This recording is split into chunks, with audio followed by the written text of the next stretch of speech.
Now आज के समय अगर मैं आपसे पूछूं कि इजराइल के लिए सबसे बड़ा स्ट्रेटेजिक थ्रेट कौन सा देश है, हो सकता है कि आप यहां पर कहो ईरान, या फिर हो सकता है आप यहां पे हमास या फिर हिजबुल्ला का नाम ले सकते हो।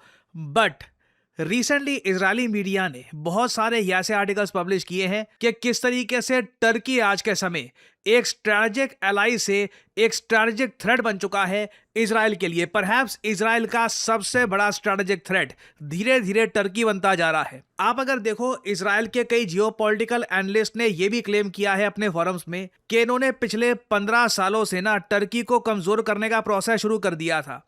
इसमें जो टर्की की करेंसी है लीरा, पहले इसको सब्सटैंशियली क्रैश करवाया गया, इनकी इकोनॉमी को वीक करवाया गया। और आने वाले 25 सालों में इजराइल का कांस्टेंट एफर्ट रहेगा कि या तो टर्की टूट के बिखर जाए या तो इंटरनली यहां पे बहुत ज्यादा प्रॉब्लम्स आ जाएं। इसका प्रोसेस रिसेंटली बेंजामिन नेतन्याहू ने एक 3 कंट्रीज का ग्रुप बना के कर दिया है। नाउ अगेन यहां पे मैं बोलूंगा ये एक बहुत ही ज्यादा इंपॉर्टेंट जियोपॉलिटिकल डेवलपमेंट है। अगर मैं आपको वेलकम करना भूल गया हूं तो आई अपोलोजाइज। वेलकम टू करियर 247, मैं हूं प्रशांत धवन। मगर ये न्यूज ही अपने आप में इतनी ज्यादा इंटरेस्टिंग है, इससे इतनी सारी पॉसिबिलिटीज आती है फ्यूचर में ना कि आई थिंक मैं इसको कहूंगा one of the top 3 developments of 2025। Benjamin Netanyahu ने रिसेंटली एक 3 कंट्रीज का समिट किया। इस समिट में साइप्रस के प्रेसिडेंट थे। साइप्रस देश आपको पता होगा आधा टर्की ने कब्जा रखा है। भारत रिसेंटली साइप्रस के काफी करीब हो चुका है। पीएम मोदी रिसेंटली गए थे साइप्रस में, साइप्रस के लीडर्स को भारत में बुलाया गया। इंडिया कंप्लीटली आज के समय साइप्रस के सपोर्ट में है। आप ग्रीस को देखो, ग्रीस के साथ भारत की मिलिट्री जो इन्वॉल्वमेंट है बढ़ने वाली है। दोनों देश मिलकर युद्ध अभ्यास करेंगे। और इजराइल के साथ मैं क्या कहूं, मतलब हम मिलकर वेपन्स बना रहे हैं, वेरियस तरीके से एक दूसरे को सपोर्ट करते हैं। कारगिल युद्ध से लेकर कई और जो उसके बाद भारत ने मिलिट्री ऑपरेशंस किए हैं उसमें बताया जाता है कि इजराइल का कहीं ना कहीं इंटेलिजेंस इनपुट भारत को मिला है। तो ये जो तीनों देश आपको दिख रहे हैं, इनमें एक चीज क्या कॉमन है? हो सकता है कि आप बोले कि तीनों देश मेडिटेरेनियन जो सी है ना उसके कोस्ट पे पाए जाते हैं। नहीं, देखो वो बात सही है, ज्योग्राफिकली ये तीनों देश ही आपको मिलेंगे मेडिटेरेनियन में। मगर ये तीनों देश मानते हैं कि टर्की इनके लिए एक स्ट्रैटेजिक थ्रेट बन चुका है और अब टर्की को पकाने का समय आ चुका है। और इसलिए बेंजामिन नेतन्याहू ने रिसेंटली इस समिट का इस्तेमाल किया टर्की को एक वार्निंग भेजने के लिए। आप देखोगे इस पर बहुत आर्टिकल्स पब्लिश हुए हैं कि वार्निंग शॉट भेजा गया है to Erdogan. Israel's message to Turkey comes via Athens and Nicosia. Nicosia of course capital है ऑफ साइप्रस। और इस पे जो ग्रीक मीडिया है, इवन टर्किश मीडिया, हर कोई इस पे आर्टिकल पब्लिश कर रहा है। इजराइल पहली बार एक इंपॉर्टेंट समिट में ये बोला है कि अगर कोई देश ये सोचता है कि फिर से अपना एम्पायर बना लेगा और फिर से हमारी धरती कब्जा लेगा तो भूल जाएं। नाउ ऑब्वियसली यहां पे बात हो रही है ओटोमन एम्पायर की। ओटोमन एम्पायर जैसे आप लोग जानते हैं वर्ल्ड वॉर 1 के अंत तक कोलैप्स कर गया था। ओटोमन एम्पायर के टूटने के बाद ही जो आज के समय बचा कुचा जो ये देश है टर्की या फिर जो इन लोगों ने खुद का नया नाम रखा है तुर्की है, ये ओटोमन एम्पायर का आखिरी आप कह लीजिए पार्ट बचा हुआ है। और टर्की के जो कई समर्थक लोग आपको मिल जाएंगे पाकिस्तान में, बाकी कंट्रीज में, उन लोगों का सपना है कि फिर से ओटोमन एम्पायर खड़ा हो। एक ऐसा एम्पायर जिसमें modern day Israel, Greece, Cyprus और बहुत सारे और कंट्रीज आ जाते हैं।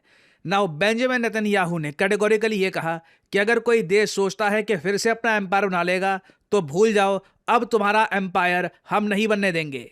To those who fantasize they can reestablish their empires and their dominion over our lands, I say, forget it. It's not going to happen. Don't even think about it. We are committed and able to defend ourselves, and our cooperation further enhances that capability.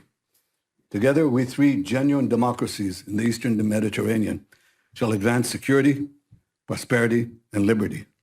With God's help, we will bring a brighter and safer future to our nations and to the entire region. Now आप देखो इन लोगों की ना clarity कितनी ज्यादा है। ये लोग बना के चलते हैं एक टारगेट कि अब ये देश हमारे फोकस में आ चुका है। और मैंने आपको पहले ही बताया था, आई थिंक आज से 1-1.5 साल पहले, कि इजराइल का आने वाले कुछ सालों में एक गोल ये रहेगा, टर्की को नेटो से बाहर निकलवाओ।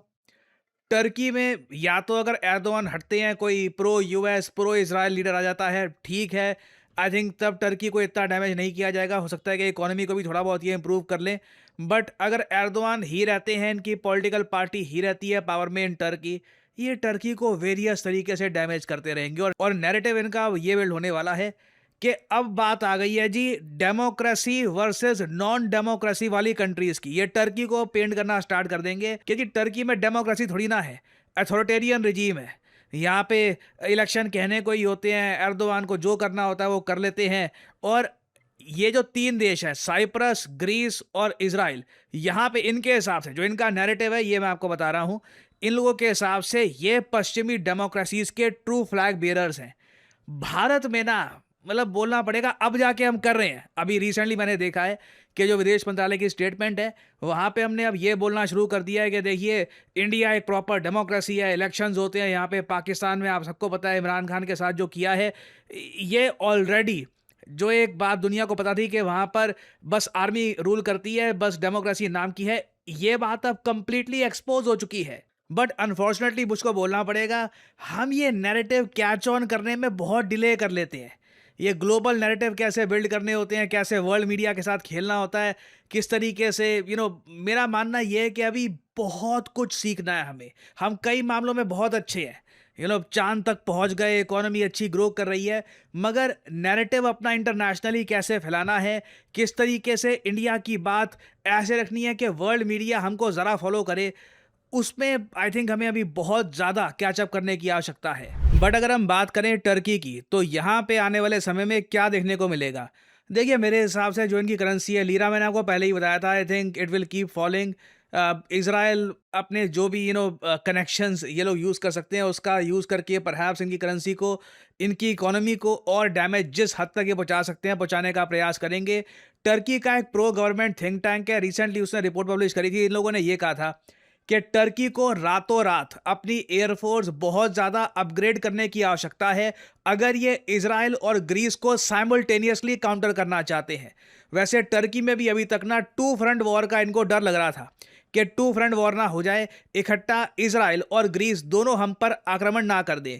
अब ये 3 फ्रंट वॉर का थोड़ा सा दिख रहा है विद साइप्रस। हालांकि साइप्रस एक बहुत छोटा देश है, छोटा सा टापू है, और वो वाला टापू भी टर्की ने कब्जा रखा है। तो ओवरऑल अगर कल को कॉन्फ्लिक्ट होती भी है तो वो बिल्कुल एक तरफ टर्की होगा, एक तरफ ग्रीस और इजराइल आपको देखने को मिलेगा। सो इजराइल अपनी तरफ से जो मैंने आपको बताया था, अल्टीमेटली साल 2030 तक या फिर उससे पहले पूरा प्रयास करेगा कि नेटो और टर्की के रिलेशंस टूट जाएं। ऑल टुगेदर नेटो भी हो सकता है कि डिसॉल्व हो जाए। यूरोपियन लीडर्स बोलना स्टार्ट कर दे कि नेटो अब पॉइंटलेस है, यूएसए वैसे भी अब अपनी जो मिलिट्री है यूरोप से हटा रहा है। What is the point of NATO? हमको यूरोप की खुद की एक मिलिट्री एक ब्लॉक बिल्ड करना होगा, उसमें टर्की की जगह होगी नहीं।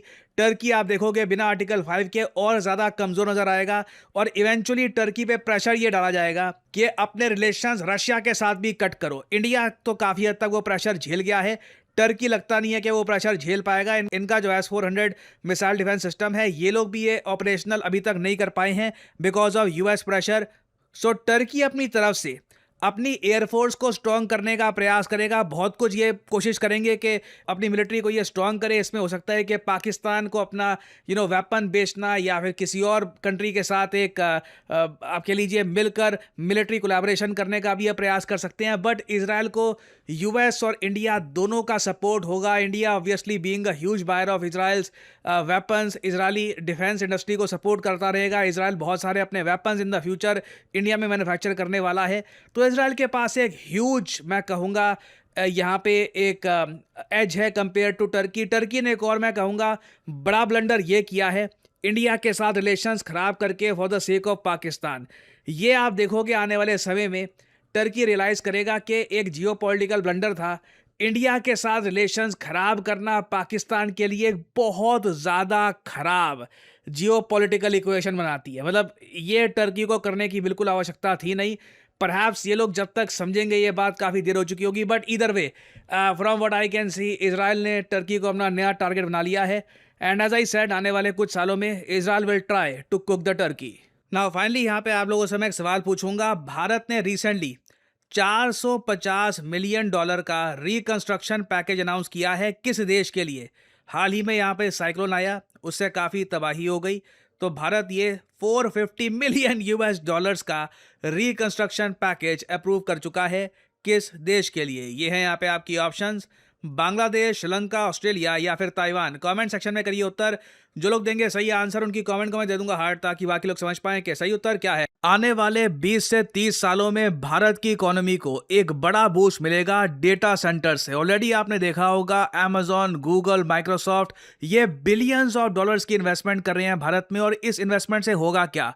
भारत में बनाए जाएंगे major data centres world class facilities के साथ, और इन डेटा सेंटर्स में सबसे ज्यादा नीड होने वाली है डेटा साइंटिस्ट की। आने वाले समय में मैं आपको बता दूं, भारत में जिसको डेटा साइंस की जानकारी होगी, जो इस फील्ड में एक अच्छी नॉलेज प्राप्त करके बैठा होगा, वो अपने करियर को नेक्स्ट लेवल पे ले जा सकता है। और ऑलरेडी करियर 247 का डेटा साइंस कोर्स आज के समय भारत में कई एस्पिरेंट्स को अपस्किल कर रहा है। ऑलरेडी आप अगर देखें तो भारत में अगर एक डेटा साइंटिस्ट की एवरेज सैलरी आप नोट करो तो ये साल का 12 लाख से लेकर 16 लाख के आसपास कमा रहे हैं। और जैसे जैसे इनका एक्सपीरियंस बढ़ता है, इनकी सैलरी काफ़ी बार 20 से 25 लाख रुपए भी आराम से पहुंच जाती है, क्योंकि डेटा साइंटिस्ट की डिमांड बढ़ रही है। और आगे जाके आप इमेजिन कर सकते हैं, जब एक बार भारत में ये डेटा सेंटर्स बन जाएंगे विद इन 2-3 ईयर्स, अचानक से आप देखोगे डेटा साइंटिस्ट की डिमांड बहुत ज़्यादा बढ़ने वाली है और इनकी सैलरीज में भी एक बहुत ही बड़ा अप मूव आएगा। और यहाँ पे आपका एक सवाल ये भी आएगा कि आखिर ये डेटा साइंस कोर्स किसके लिए होता है? टाइटल अपने आप में बड़ा हैवी लगता है, डेटा साइंटिस्ट। इसके लिए तो मैथमेटिक्स में आपको बहुत अच्छा होना होगा और शायद कोडिंग स्किल भी आनी चाहिए। नहीं, ऐसा कुछ नहीं है। ये मत समझिएगा कि डेटा साइंस कोर्स सिर्फ उनके लिए है जो मैथमेटिक्स से बहुत प्यार करते हैं या फिर जो हार्ड कोर कोडर्स हैं। डेटा साइंस कोर्स उन लोगों के लिए है जो नेचुरली, जिनके माइंड में सवाल आता है कि डेटा को लेकर जो ट्राजेक्टरी बन रही है ये क्यों बन रही है, क्या मैं कुछ मिस कर रहा हूं, क्या डेटा एक्सप्लेन कर सकता है कि आज के समय ये नंबर सामने क्यों आ रहे हैं। अगर आप लॉजिक से चीजें समझना चाहते हैं, स्टेप बाय स्टेप रीजनिंग करने की आपकी एबिलिटी है, आप में प्रोबेबिलिटी को लेकर एक अच्छी अंडरस्टैंडिंग है, तो बिल्कुल you can become a data scientist. % Career assistance आपको दी जाएगी फ्रॉम करियर 247। हमारा जो लेटेस्ट बैच है डेटा साइंटिस्ट का, ये शुरू हो रहा है 20 दिसंबर 2025 से। पहली क्लास स्टार्ट हो जाएगी इस डेट से, तो आप जितना जल्दी एनरोल करना चाहें, इट विल बेनिफिट यू। और कुछ ही दिनों में मैं आपको यही बता दूं कि बैच में नए स्टूडेंट्स लेना भी हम क्लोज कर देंगे।